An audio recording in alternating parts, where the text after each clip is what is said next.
আসসালামু আলাইকুম। আজকে 12 তারিখ, নির্বাচন মোটামুটি শেষ, তবে এখনও আমরা কোনো ভোটের ফলাফল পাইনি।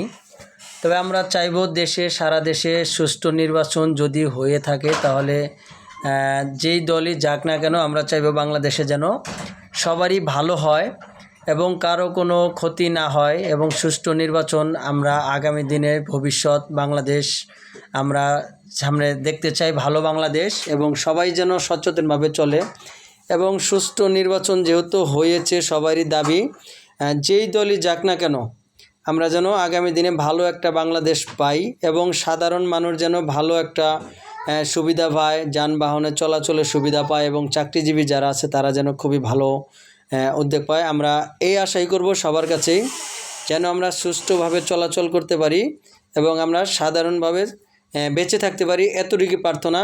যে যেখান থেকে ভিডিওটা দেখতেছেন লাইক কমেন্ট শেয়ার করে জানাবেন। যদি কোনো কথায় ভুল ত্রুটি হয়ে থাকে অবশ্যই ক্ষমা দৃষ্টিতে দেখবেন। আর আগামী দিনগুলো সবারই ভালো যাক এই প্রার্থনা করে শেষ করছি। আল্লাহ হাফেজ, ভালো থাকবেন।